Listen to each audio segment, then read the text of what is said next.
सामने अयोध्या के राजा मतलब भगवान श्री रामचंद्र जी के सामने अगर कोई भी आएगा तो हारेगा। तो ये तो सब समाजवादी पार्टी जैसी छोटी सी पार्टी थी राम के आगे।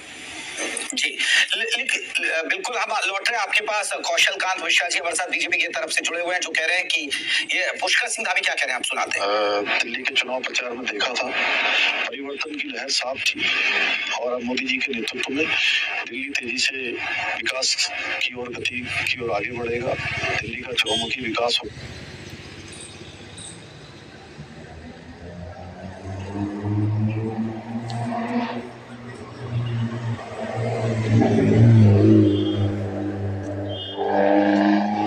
आम आदमी पार्टी दिल्ली के लोगों को परोस रही है। गांधीनगर एक ऐसी विधानसभा है जिसमें लगभग 40,000 के करीब अल्पसंख्यक समुदाय के लोग रहते हैं और मुझे इस बात की खुशी है कि जो नरेंद्र मोदी जी का नारा है, सबका साथ सबका विकास, कांग्रेस से ज्यादा मुस्लिम वोटर ने जो है मुझे वोट दिया है और 55% वोट से गांधीनगर में ये जीत ऐतिहासिक जीत है।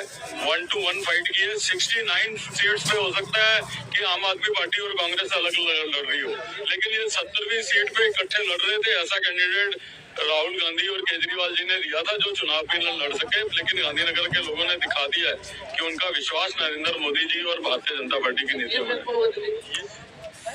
इसे कहते हैं राजनीति, कब कौन किसके पाले में खड़ा हो जाए और कब आपकी सियासी रास्ता बदल जाए। अरविंद सिंह लवली जो पहले गए फिर लौट के आए, तो यही बता। एक बड़ी खबर है, हालांकि अभी थोड़ी देर में और अपडेट कर। मिल्कीपुर से भी जीत गई, मिल्कीपुर से भी जीत गई।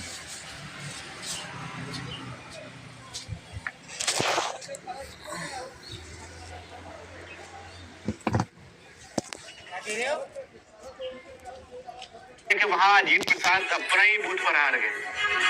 वहाँ इस तरह की चीजें सामने आ रही है। मिल्कीपुर की अगर हम बात कर रहे थे जब से, और जो एकदम महत्वपूर्ण बन गया था, हॉट सीट बन गई थी देश की राजनीति के इस वक्त के माहौल में, और मिल्कीपुर पर समाजवादी पार्टी के लिए जो झटका लगा है और खासकर बीजेपी ने जब कमबैक किया है जिस तरह से, वो एक अपने आप में एक इतिहास है वहां पर बना, क्योंकि इससे पहले वो सिर्फ एक बार ही शायद वहां जीत पाई है। और तमाम बड़े बड़े दावे वहां समाजवादी पार्टी की तरफ से किए भी गए थे। हालांकि बीजेपी ने पूरी ताकत वहां लगा दी थी, सीएम योगी से लेकर अपने तमाम मंत्री विधायक, उसको अपनी प्रतिष्ठा का प्रश्न बना लिया था और मिल्कीपुर का परिणाम भारतीय जनता पार्टी के लिए अच्छा रहा। फाइनल परिणाम क्या होगा वो थोड़ी देर में अपडेट किया जाएगा, लेकिन दिल्ली इस वक्त, दिल्ली का दंगल बेहद चर्चा में है, जहां आम आदमी पार्टी के तमाम बड़े चेहरे एक के बाद एक तमाम बड़े चेहरे चुनाव हार गए हैं।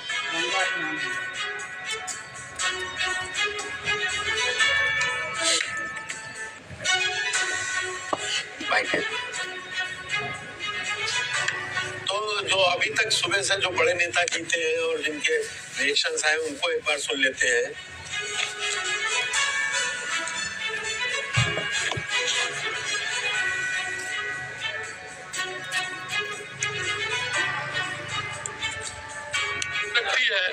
और आप देख रहे हो जिस तरह से प्रचंड बहुमत के साथ दिल्ली में भारतीय जनता पार्टी की सरकार बनने वाली है। आपके माध्यम से मैं देश के यशस्वी प्रधानमंत्री जी को, हमारे राष्ट्रीय अध्यक्ष जी को, हमारे गृह मंत्री जी को, हमारे सभी वरिष्ठ नेताओं को और दिल्ली की जनता को मैं बहुत बहुत धन्यवाद और साधुवाद देना चाहता हूं कि उन्होंने दिल्ली के अंदर डबल इंजन की सरकार बनाई। निश्चित रूप से हम कह सकते हैं कि दिल्ली का डबल इंजन की सरकार बहुत ही अच्छी तरह से विकास करेगी, जो और अन्य प्रदेशों में हो रहा है। इसके लिए मैं दिल्ली की जनता को बहुत बहुत धन्यवाद देना चाहता हूँ। देखिए, ये बेहंगम दृश्य आप देख रहे हो, ये हमारे संत मुनि ऋषि महर्षि और ये हमारी संस्कृति का जो जन सैलाब है आप देख रहे हो।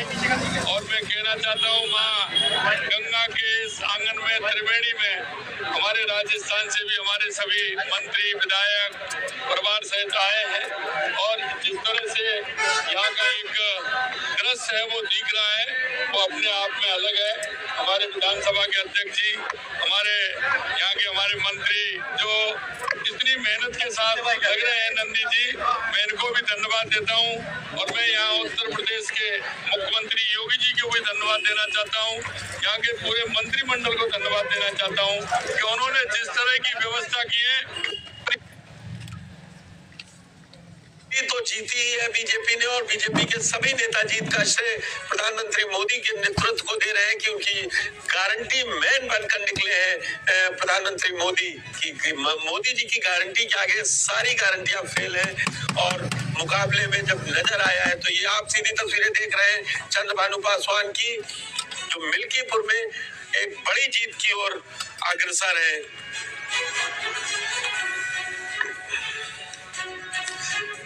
मिल्कीपुर में वो करीबन अब तक 18 राउंड के होने के बाद 43,10 वोटों से आगे है। तो जो बीजेपी कह रही थी 60,000 से ज्यादा वोटों से जब चर्चा होती थी चुनाव के दौरान, वो यही कह रहे थे। आप चुनाव आयोग का आंकड़ा बता रहे होंगे, लेकिन इस तरह की अभी वहाँ से वैसे जो खबरें हैं रिपोर्टर्स के हिसाब की, 29वें राउंड के बाद 60,936 वोट से अजीत प्रसाद से आगे चल रहे हैं चंद्रभानु पासवान। तो 60,000 वाला जो आंकड़ा था वो करीब वो तो पार कर ही चुके हैं। मिल्कीपुर जो है इस वक्त जो हॉट सीट बना हुआ, अभी ब्रेकिंग आ चुकी है, काउंटिंग समाप्त हो गई, टेबुलेशन का काम बाकी है। टेबुलेशन का काम धीरे धीरे चल तरीके से 16वें 17 राउंड में है। जो पार्टी वाइज मतगणना है उसमें 25 राउंड की टेबुलेशन कर चुके हैं। भारतीय जनता पार्टी उम्मीदवार 70,000 वोटों से आगे है। 5 राउंड का टेबुलेशन होने वाला है, 5 से 10,000 वोट बढ़ेंगे और बड़ी बढ़त के साथ भारतीय जनता पार्टी चुनाव जीतेगी। संजीव सिंह भारतीय जनता पार्टी के अयोध्या में मौजूद नेता ने ये दावा किया है कि 25 राउंड के बाद 70,000 वोटों से वो जीत चुके हैं और 5 राउंड में उनके मुताबिक 5 से 10,000 वोट भी उनके खाते में आता है।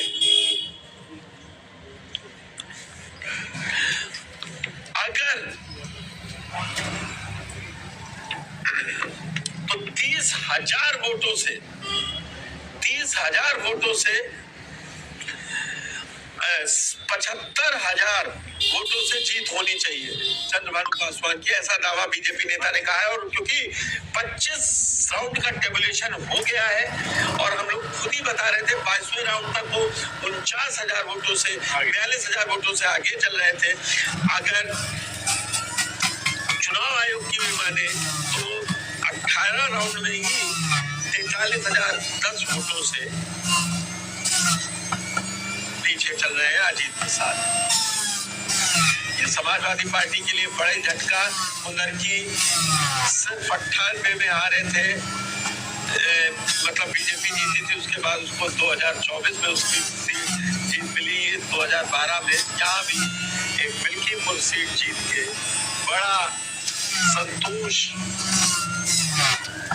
और मिल्कीपुर को लेकर अब तमाम सवाल वो उठेंगे जिनको लेकर आइए सुन लेते हैं कि ओपी राजभर क्या कह रहे हैं, जो समाजवादी पार्टी ने आरोप लगाए हैं। और ये चुनाव आए दिल्ली चुनाव पर उन्होंने क्या कहा। बहुत पहले से कहते आ रहे हैं, वहाँ की नब्ज को हमने टटोला था जब तुम सभा की थी, तो जनता को दुधारू गाय चाहिए, विकास रूपी दूध। तो विकास रूपी दूध के लिए सत्ता के पास दुधारू गाय है और विपक्ष के पास ठाठ गाय है। तो जनता विकास रूपी दूध लेने के लिए सत्ता के साथ खड़ी थी और आज उसका रिजल्ट है। देखिए, करहल और शीशा मऊ जीते हैं, जो जीतते हैं तब वो नहीं बोलते हैं, हार जाते हैं तो